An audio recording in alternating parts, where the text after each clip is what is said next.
हमारे यहाँ फर्नीचर, पलंग, सिंगारदान, सोफा सेट, अलमारी, डाइनिंग टेबल, कंप्यूटर टेबल और दीगर कंपनियों के फर्नीचर दस्तयाब है। प्रोप्राइटर मौलाना मोहम्मद शबीर अहमद साहब, deluxe furniture mall and home appliances, fruit market के सामने, माल्टिकरी रोड, कामठा, नांदेड़।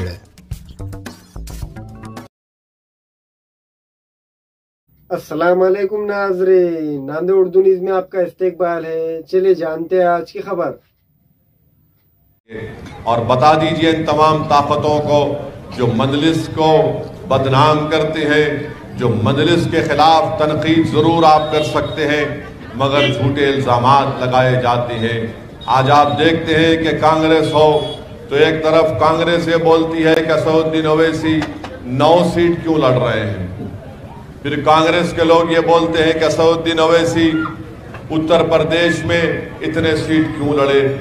मेरे अजीज दोस्तों और बुजुर्गों, मैं इन अहमकों को ये बताना चाहता हूं कि उत्तर प्रदेश में 400 असेंबली की सीटें हैं, 402, और कांग्रेस पार्टी 402 सीट पर लड़कर एक एमएलए उनका कामयाब हुआ।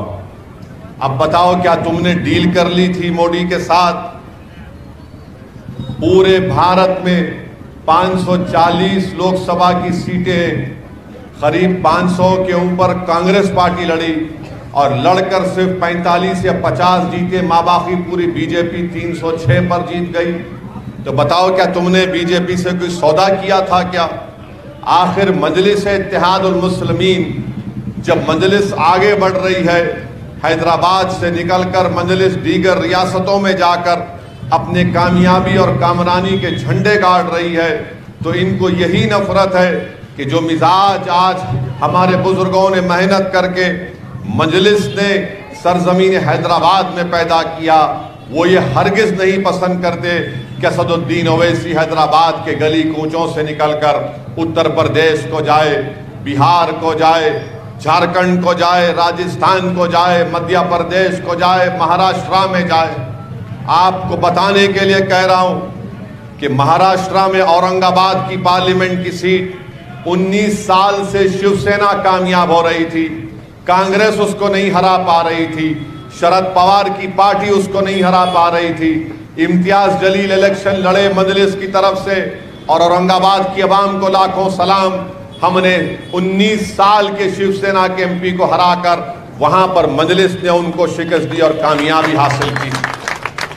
इस पर इनको तकलीफ होती है। ये हरगिज नहीं चाहते कि अक़लियतों की, दलितों की, कमजोरों की एक सियासी क़ियादत बने। ये यही चाहते हैं कि हमारी क़ियादत ना रहे और इस्तेसाल किया जाए। अरे बताइए आप, अगर आज तेलंगाना में 200 रेजिडेंशियल स्कूल मुस्लिम अक़लियत के लिए मजलिस की नुमाइंदगी पर हुकूमत ने कायम किए, जिसमें 1,30,000 के करीब बच्चे और बच्चियां अलहदा बिल्डिंग में पढ़ रही हैं, तो क्या मजलिस ने गुनाह किया?